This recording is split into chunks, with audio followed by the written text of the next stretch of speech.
Okay. All right. Welcome to the top 10 at 10. My name is Dan Wright, writer FireDogLake.com. Today is June the 16th, 2014, and these are the top 10 stories. Okay.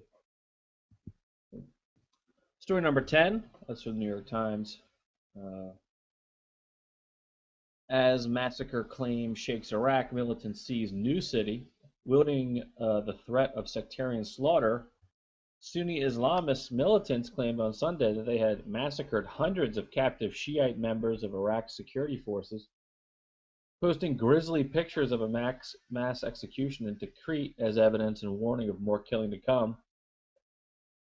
The possible mass killing comes as militants cemented control of the city of Tal Afar, west of Mosul, after 2 days of fierce clashes with Iraqi troops. I guess in this case, the Iraqi troops actually fought back, which is something. The city came under mortar attacks, sending many residents fleeing towards Sinjar to the west of Mosul. To the east, residents said militants freed dozens of prisoners. Even as anecdotal reports of extrajudicial killings around the country. Whatever. Oh, I love when the story freezes. Can we go to the next one? God dang it. Okay, we can't go to the next one. All right, story number 9. Unthinkable thoughts in the debate about ISIS in Iraq. This is from, it's actually a decent piece on this in Common Dreams. It's important to note that from the beginning it was the tribal militias who took the lead in the fight against the Iraqi government. ISIS arrived a day later to aid Fallujahs in their fight, but also to piggyback on the success of the tribal fighters. So this is sort of a counter narrative here, that it was not the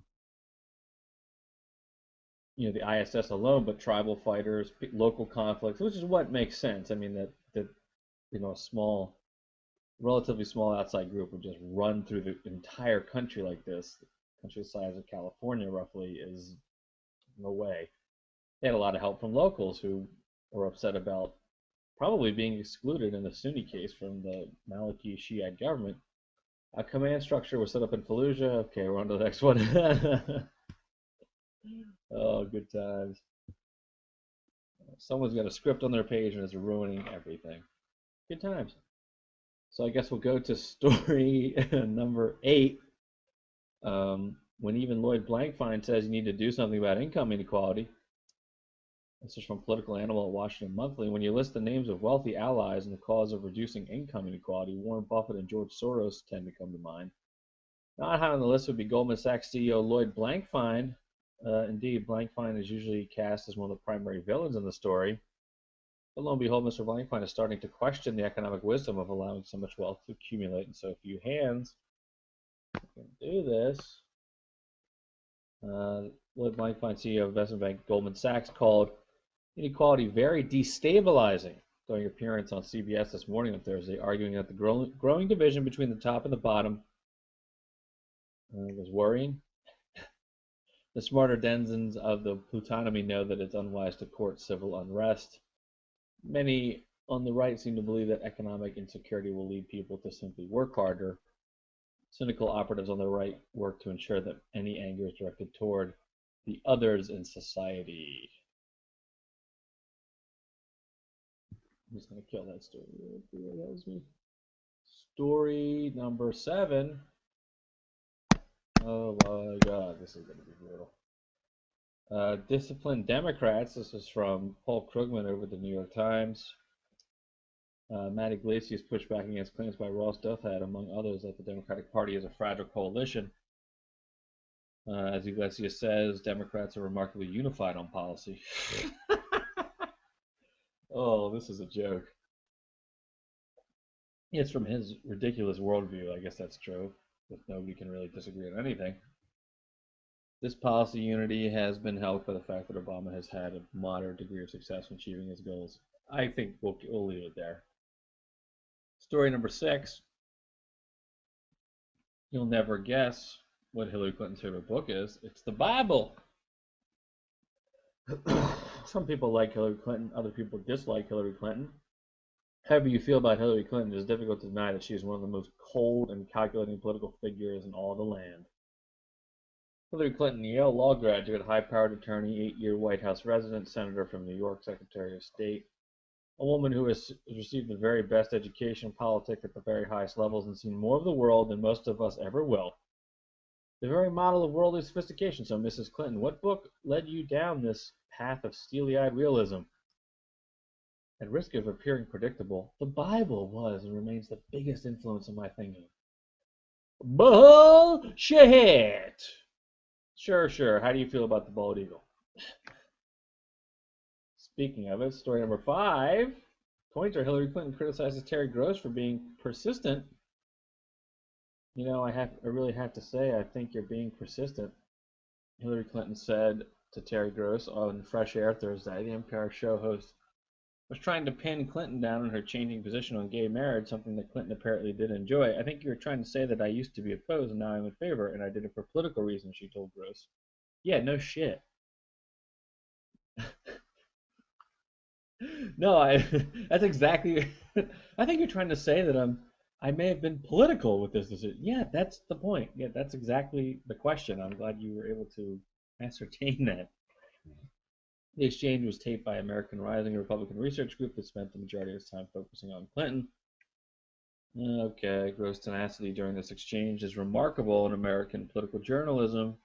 The host is famous for her laborious research that often involves lugging boxes of books home and regularly puts her subjects' entire lives on the table.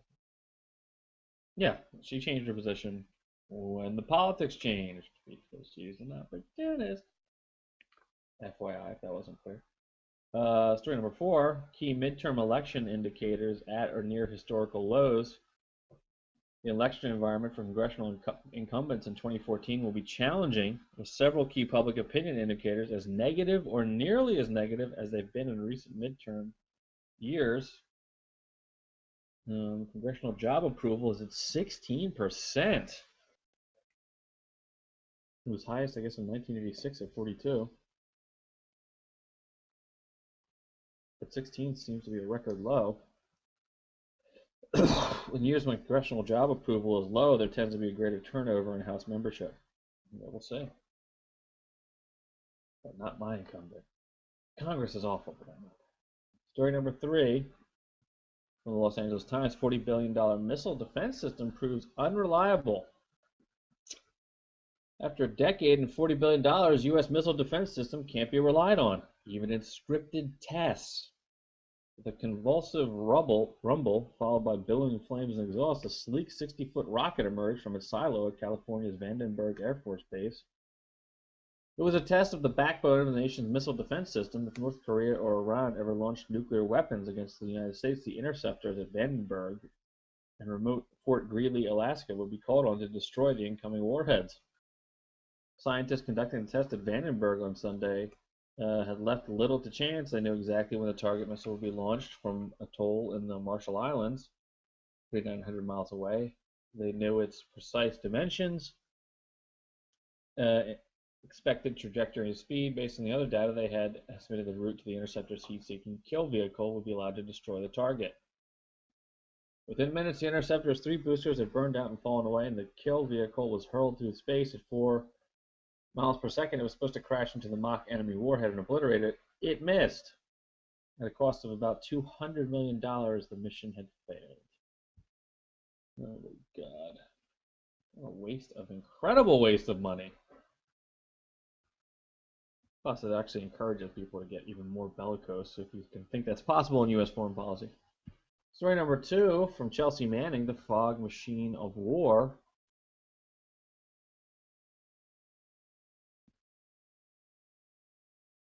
When I chose to disclose classified information in 2010, I did so out of love for my country and a sense of duty to others. I'm now serving a sentence of 35 years in prison for these unauthorized disclosures. I understand that my actions violated the law. However, the concerns that motivated me have not been resolved. As Iraq erupts in civil war and America again contemplates intervention, that unfinished business should give new urgency to the question of how the United States military controlled the media coverage of its long involvement there and in Afghanistan. I believe the current limits on press freedom and excessive government secrecy make it impossible for Americans to fully grasp what is happening in the wars we finance. Well, interesting piece. It's an op-ed over there, I guess the New York Times Sunday Review. And the number one story from your Chili Fire Dog Lake, U.S. preparing to evacuate embassy staff in Iraq. As Iraq descends further into chaos, the U.S. Embassy in Baghdad is preparing to evacuate embassy staff. There is little doubt that if ISIS fighters take control of Baghdad, they will target the U.S. Embassy. The staff will be moved to Jordan or other consulates in the country not under direct threat. President Obama has ordered a carrier, the USS George H.W. Bush, into the Persian Gulf, which will further enable U.S. military action. Even if the evacuations are just temporary measure, the announcement is less than confidence-inspiring, drawing parallels to the forced U.S. Embassy evacuation in Saigon, Vietnam. But whether or not ISIS can actually take Baghdad or hold it is an open question. The fear has been magnified, given that ISIS has apparently subjected those it has conquered, to massacres. If ISIS gains control of Baghdad, the U.S. Embassy will be a major target, and anyone left, if captured, will clearly be treated harshly. So, I guess get out. And that is the top 10 of 10. If you have a story you'd like me to feature the top 10 of 10, please tweet me at Dan That's Right. You should read all the stories at firedoglake.com. Thanks for watching. See you later.